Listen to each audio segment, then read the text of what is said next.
नमस्कार, अपर्णास किचन मराठीमध्ये तुम्हा सगळ्यांचं मनापासून खूप खूप स्वागत। आज आपण बनवणार आहोत अगदी गाड्यावर मिळतो तसा वडापाव कसा करायचा ते पाहणार आहोत, तोही घरच्या साहित्यामध्ये। त्याचबरोबर लाल चटणी सुद्धा आपण कशी बनवायची ते पाहणार आहोत। चला तर मग रेसिपीला सुरुवात करूया। पण त्या अगोदर चॅनलला जर तुम्ही नवीन असाल तर चॅनलला सबस्क्राइब करा, व्हिडिओला लाईक करा, शेअर करा। चला तर मग आता आपण जास्त उशीर न करता रेसिपीला सुरुवात करूया। तर वडापाव बनवण्यासाठी आपल्याला सगळ्यात अगोदर भाजी बनवण्यासाठी जे वाटण लागणार आहे ते वाटण तयार करून घेऊ। एका मिक्सरच्या भांड्यामध्ये आपल्याला 7 ते 8 लसूण पाकळ्या घ्यायच्यात। त्यानंतर 1 ते 2 इंच अद्रकचे तुकडे घ्यायचेत। त्यानंतर 5 ते 6 हिरव्या मिरच्याचे तुकडे करून घ्यायचेत आपल्याला। तुमच्या आवडीनुसार तुम्ही मिरचीचं प्रमाण हे कमी जास्ती सुद्धा करू शकता। त्यानंतर मूठभर कोथिंबीर घ्यायची आहे आपल्याला। त्यानंतर पाव चमचा मीठ घ्यायचं आहे आपल्याला आणि झाकण लावून आपल्याला ह्याचं वाटण करून घ्यायचं आहे, वाटून घ्यायचं आहे ह्याला। तर आपलं इथं वाटण तयार झालेलं आहे। एकदम जास्त पण बारीक पेस्ट करायची नाही, तर थोडंसं मोठाडच ठेवायचं आहे आपल्याला। तर इथं आपलं छान वाटून तयार झालेलं आहे। आता यानंतर आपण वडे बनवण्यासाठी बेसनाचं मिश्रण बनवून घेऊया। त्यासाठी 1 कप बेसन पीठ घेतलेलं आहे। त्यामध्ये आपल्याला अर्धा चमचा मीठ घालायचं आहे। त्यानंतर पाव चमचा हळद टाकायची। त्यानंतर इथं पाव चमचा ओवा घेतलेला आहे, तो हातावरती क्रश करून टाकायचा आहे आपल्याला। त्यानंतर पाव चमचा लाल तिखट घेतलेला आहे। त्यानंतर पाव चमचा आपल्याला सोडा घ्यायचा आहे आणि पाणी टाकून व्यवस्थित त्याला मिक्स करून घ्यायचं आहे, फेटून घ्यायचं आहे ह्याला एका दिशेनेच।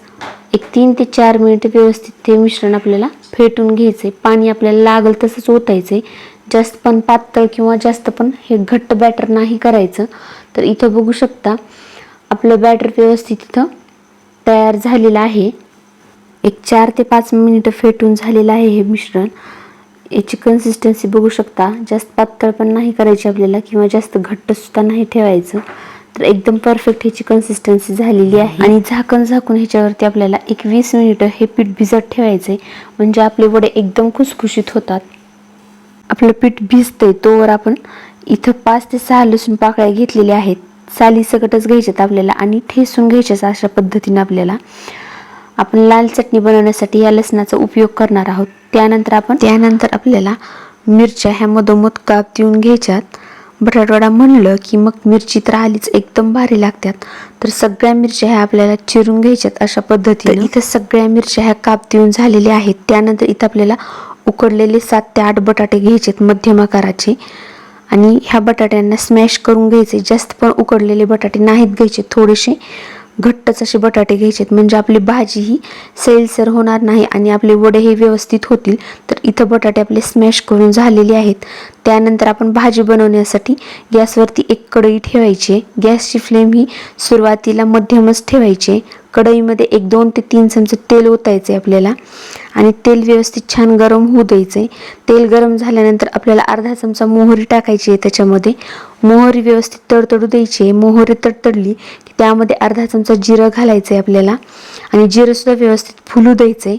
जिरं फुलल्यानंतर आपण जे वाटण तयार केलेलं होतं, हिरवी मिरची, अद्रक, लसूण, कोथिंबीरचं, ते वाटण आपल्याला टाकून घ्यायचंय आणि व्यवस्थित ह्याला एकदम लो गॅसवरती 1 ते 1.5 मिनिट परतून घ्यायचे। त्यानंतर 5 ते 6 कढीपत्त्याची पानं टाकायची आहेत।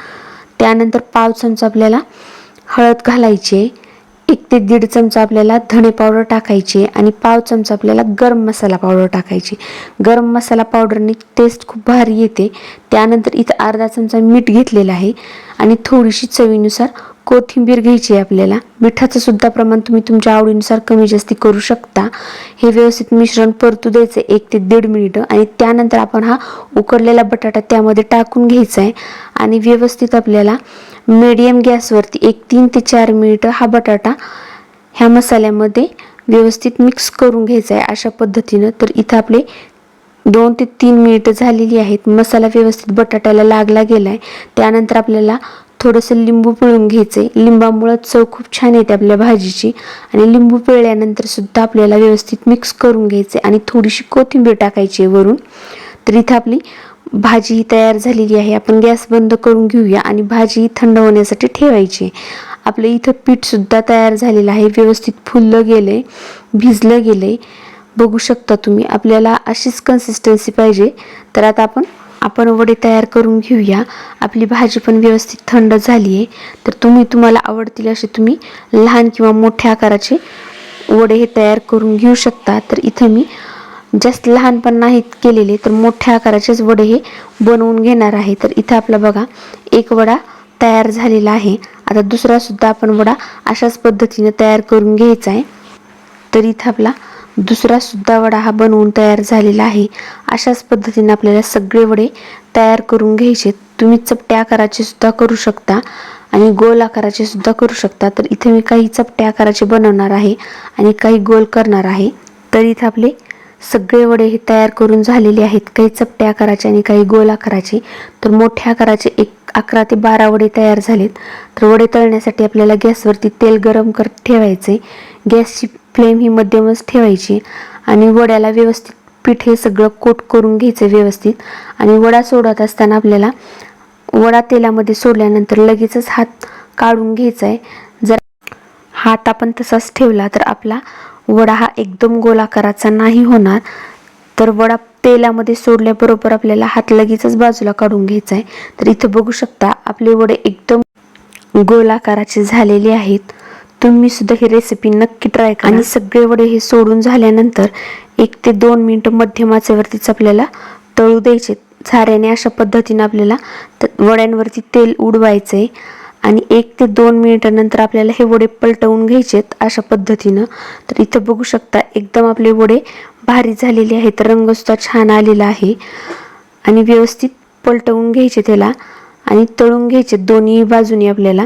तर आपले इथं वडे तळले गेलेत, एक एक करत आपल्याला वडा काढून घ्यायचा आहे। एकदम भारी झालाय, इथं बघू शकता एकदम गोलाकाराचे झालेले आहेत।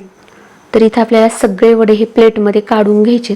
तर इथं पहिली बॅच आपली वड्यांची तळून झालेली आहे। अशाच पद्धतीने आपल्याला दुसरी बॅच सुद्धा वड्यांची तळून घ्यायची आहे। तर इथं आपली दुसरी बॅच सुद्धा वड्यांची तळत आलेली आहे। हे वडे सुद्धा आपल्याला प्लेटमध्ये काढून घ्यायचे। तर एकदम भारी दिसायले आहेत, नुसते बघूनच खावेसे वाटायले, तोंडाला पाणी सुटायले। तर आता आपण लाल चटणी बनवण्यासाठी लसूण सुद्धा आपल्याला जो ठेचलेला होता तो तळून घ्यायचा आहे। लसूण सुद्धा तळून झालाय, प्लेटामध्ये काढायचा आहे। त्यानंतर मिरच्या सुद्धा आपल्याला तळून घ्यायच्यात। तर आपल्या इथे मिरच्या सुद्धा तळून झालेल्या आहेत। आता सुकी चटणी बनवण्यासाठी जो चुरा लागतोय तो चुरा करून घेऊया। तर पिठामध्ये आपल्याला हात बुडवायचा आहे आणि असा सोडायचा आहे, बोट असे शिंपडायचेत आपल्याला तेलामध्ये। आणि हे पीठ टाकत असताना आपल्याला गॅसची फ्लेम ही हाय ठेवायची, म्हणजे आपला चुरा हा एकदम कुरकुरीत होईल। तर इथं आपला चुरा सुद्धा व्यवस्थित तळला गेलाय, ब्राऊन रंग आलेला आहे। याला काढून घ्यायचंय आपल्याला प्लेटामध्ये। त्यानंतर एक मिक्सरचं भांडं घ्यायचंय, लसूण थंड झालेला त्यामध्ये टाकायचा आहे। अर्धा चमचा लाल मिरची पावडर घ्यायची, अर्धा चमचा मीठ घ्यायचं। आपलं हे मिश्रण वाटून तयार झालेलं आहे। या मिश्रणामध्ये आपल्याला जो हा आपण चुरा तळलेला होता तो सुद्धा टाकून घ्यायचा आहे आणि मिक्सरमध्ये वाटून घ्यायचंय। रवाळाच वाटायचं आपल्याला, जास्त पण बारीक नाही करायचं। तर इथं आपलं हे मिश्रण सुद्धा वाटून तयार झालेलं आहे। तर आपली लाल चटणी सुद्धा इथं तयार झालेली आहे। वडे सुद्धा आपले इथं तळून तयार झालेले आहेत, एकदम भारी दिसायले। चटणी पण तयार झाली आहे, वडे सुद्धा बघू शकता एकदम गोलाकार झालेले आहेत, एकदम भारी झालेत। तर आता आपण वडे हे सर्व करून घेऊया। सुरुवातीला चमच्याने आपल्याला सुकी चटणी लावून घ्यायची, त्यानंतर त्याच्यामध्ये वडा ठेवायचा आहे आपल्याला आणि वड्यावरती आपल्याला तळलेली मिरची ठेवायची। तर इथं बघू शकता गाड्यावर मिळतो तसा आपला वडापाव तयार झालेला आहे। व्हिडिओ जर आवडला असेल तर व्हिडिओला लाईक करा, शेअर करा आणि चॅनेलला सबस्क्राईब करा। परत आणखीन अशाच एका नवीन रेसिपीमध्ये भेटूया, तोपर्यंत बाय बाय।